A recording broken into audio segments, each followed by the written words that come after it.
Donald Trump se tornou o primeiro ex-presidente dos Estados Unidos a ser condenado por um crime. Ontem à noite, um júri de Nova York considerou Trump culpado de 34 acusações envolvendo fraude fiscal e falsificação de documentos para encobrir o pagamento de suborno a uma atriz pornô durante a campanha presidencial de 2016. Ao deixar o tribunal acompanhado dos advogados e do filho Eric, Trump classificou o veredito como, aspas, uma vergonha e um julgamento armado, fecha aspas, e dizendo que pretende, aspas, lutar até o fim contra a condenação. Ele se diz vítima de perseguição política e repetiu várias vezes que o julgamento criminal faz parte de uma suposta campanha para evitar a volta dele à Casa Branca. O crime prevê até 4 anos de prisão, mas é improvável que Trump cumpra a pena na cadeia. O porta-voz do Kremlin criticou a decisão do júri que tornou Donald Trump o primeiro ex-presidente condenado por um crime na história dos Estados Unidos. Para a Rússia de Vladimir Putin, usa-se meios legais e ilegais para eliminar políticos no país norte-americano. Pódio, meu querido, começo com você. Me chamou a atenção demais essa manifestação do Kremlin. Eles, a Rússia, Putin, com todo o histórico que tem de envolvimento em manipulação das eleições americanas, né, naquele pleito de ter ali tentado falsificar os e-mails de Hillary Clinton, vem se manifestar a favor de Donald Trump nesse processo, criticando a justiça dos Estados Unidos. É isso mesmo?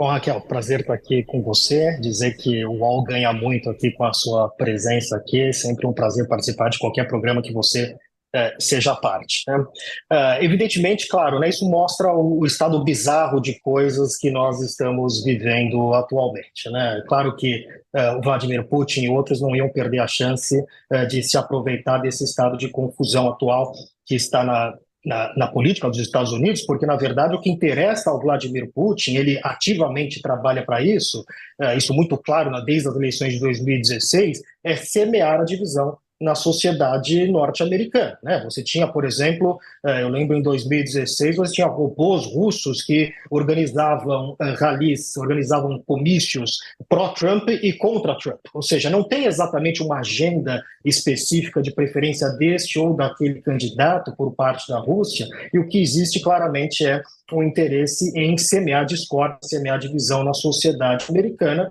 o que parece que atualmente não é muito difícil, muito complicado de se fazer, né? O que a gente deve esperar desse veredito é um processo ainda maior de radicalização, particularmente dos apoiadores do Donald Trump, né? O Partido Republicano está todo fechado com o Donald Trump. Assim que saiu o veredito, figuras importantes do Partido Republicano, incluindo Ron DeSantis, que foi o adversário do Trump nas primárias, já declararam que são contrários, que é uma perseguição, etc. Ou seja, o partido está muito fechado em torno do Donald Trump, que ao longo de entre 2016 e 2024 capturou completamente toda a maquinária do partido. Hoje ele controla o Partido Republicano, que alguns talvez pensam em nomear como partido trumpista, né?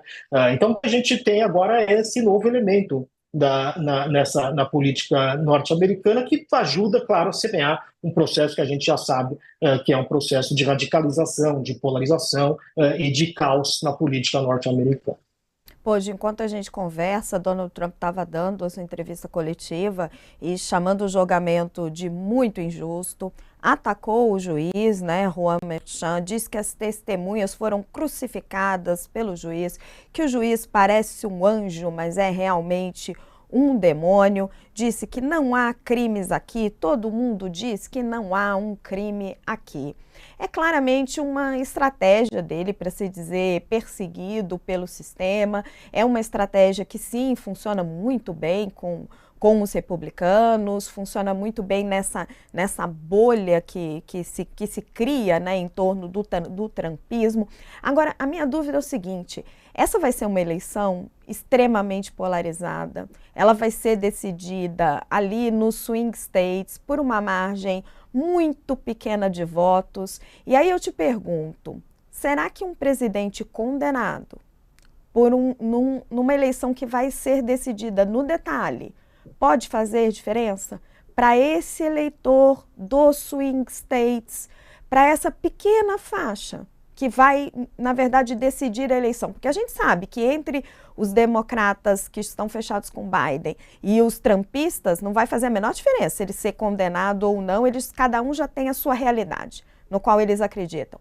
Mas essa pequena faixa ali dos swing states, esse eleitor que vai decidir a eleição, para ele faz diferença? Essa leitura é perfeita, né, Raquel? Assim, claro que a gente não pode olhar que efeito isso vai ter nos apoiadores do Trump ou nos apoiadores do Biden, que a gente já sabe que o efeito é nulo, no máximo, talvez, entre os apoiadores do Trump, gerar mais entusiasmo para a candidatura do Trump. Não à toa, ele acabou de declarar que bateu outro recorde de arrecadação assim que saiu o veredito, né? Então, me parece que segue um padrão. O Trump tem aproveitado muito essas ocasiões, estamos vendo aí ele falando, de utilizar as suas aparições nos tribunais como palanque, né? Ele que é um animal político, midiático, de certa forma muito inteligente, né? E sabe aproveitar essa atenção que ele recebe e utiliza aí como um enorme palanque para poder falar aí das suas propostas de governo. Agora, ninguém sabe, né? Quer dizer, qualquer um que vai te dar uma resposta, dizer, olha, este veredito vai influenciar a eleição para esse ou para aquele lado, vai estar no campo da especulação, né? Ninguém sabe exatamente qual vai ser o impacto direto disso. O que a gente pode falar é que o que indicam algumas pesquisas, né? Há pesquisas que foram feitas sobre essa questão que indicam que uma eventual condenação do Donald Trump afetaria o voto de uma parcela dos eleitores. Uma parcela pequena, depender da pesquisa, cerca de 25% até 30% de eleitores que talvez reconsiderariam o seu voto.